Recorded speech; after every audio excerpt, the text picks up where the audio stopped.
Trinidad and Tobago's Chief Justice suffers a setback in efforts to block an investigation.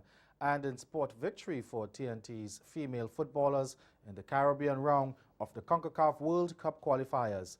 I'm Ricardo Roberts, and this is Caribbean in 10 for Wednesday, May 23rd. I'll be back with the details after the break.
Of Trinidad and Tobago yesterday got the nod from the Court of Appeal to continue its investigation into allegations of misconduct against Chief Justice Ivor Archie.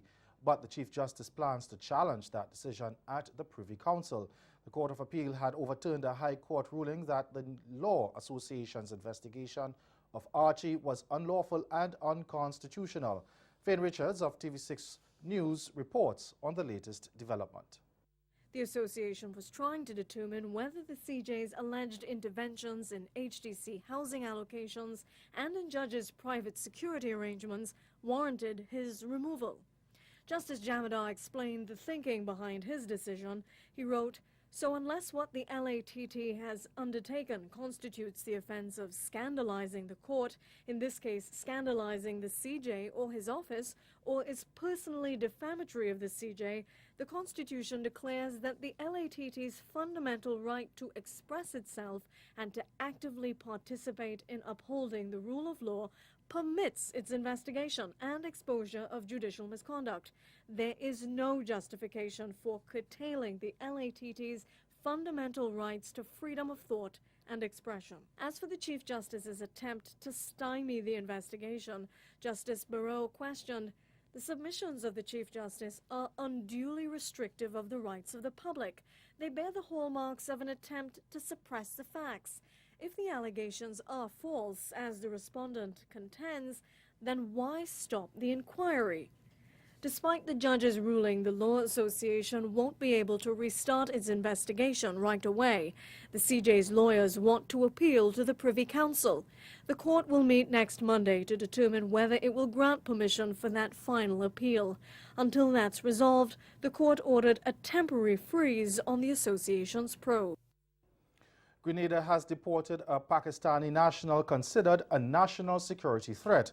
Solicitor General Dwight Horsford disclosed that Mohammed Ahsan was deported last month, but refused to disclose that the nature of that threat. Now, Ahsan's family operates a restaurant with outlets in Grenada's capital, St. George's, as well as in Grenans. He moved to the island about 7 years ago and married a Grenadian woman. Ahsan obtained citizenship through marriage, but that has been revoked.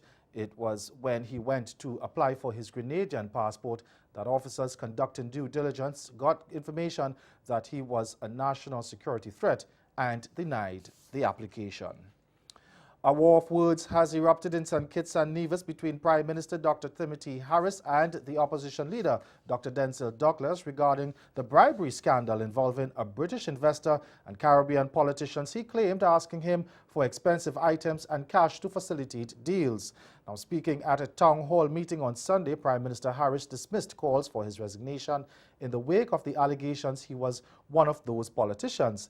He denied any involvement in any business transaction involving British investor Peter Verdi, whose telephone conversations with his business partner in 2016 were recorded by German authorities. Harris insisted that he never offered or took a bribe.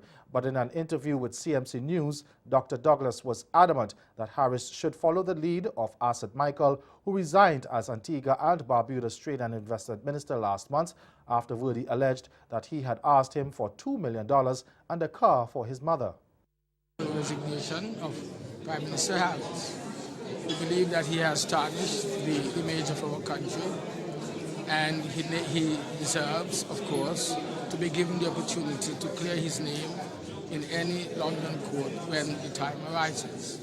And we believe that just as the minister in Antigua did the right thing in resigning in order to be able to clear his name, we believe that the Prime Minister of St. Kitts and Nevis, who is similarly mentioned in the transcripts and in the judgment, he should resign. Stay with us, your Midday Sport is next. After falling out of the top 10 on the Billboard Reggae album charts, I-Octane's third studio album, Love and Life, makes a big comeback, leaping from number 30 to 10 this week. Love and Life contains 19 tracks, including collaborations with Shaggy, DeMarco, Ginger, J-Boog, and Romain Virgo. The set sold an additional 55 copies, up from 16 copies the previous week. Too many cooks spoil the broth, but not at this cassava bread making workshop, where 25 participants, along with master baker Rex Collymore, put their heads together to create a Tobago gourmet bread. One of the primary ingredients in this product is cassava meal. That's cassava processed to a fine consistency and used in a variety of innovative ways.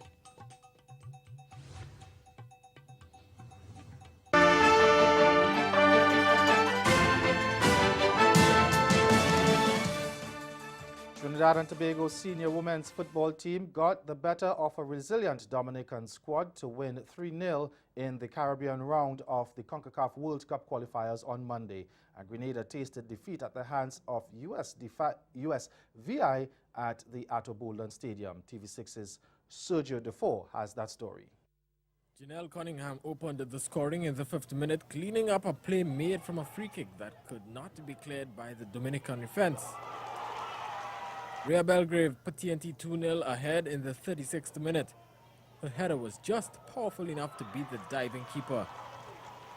Karen Forbes then rifled another long-range effort from a direct free kick past the goalkeeper Kimberly Eli in the 54th minute. 3-0 the final score. TNT currently leads the group table with 6 points from 2 matches. In the other match, well, it did seem like Grenada was prepared to stop this goal. That's how they fell behind against the US Virgin Islands.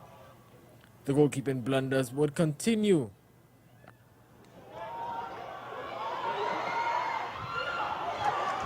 That's goal number 2, and a push pass to the keeper would end the contest 3-0 in favor of USVI. Meanwhile, Guyana will open their campaign against Bermuda at the Guyana National Stadium this evening. Lady Jags head coach Dr. Ivan Joseph is confident of victory. Excited to be here. Clearly, we're in a tough fight. There's quality competition. Bermuda's in the match. Barbados is in the match. We had a tough game against Suriname. You know, we haven't had a lot of opportunity to prepare, but I'm sure that many of the other programs are in the same spot as we are. We feel like we've got a good team and a talented group that has the right blend and mix of players, and we're looking forward to seeing how the games will play themselves out. And of course, you'll hear what the Bermuda team has to say about that match that's starting this evening in Guyana. That's Caribbean in 10. Good afternoon.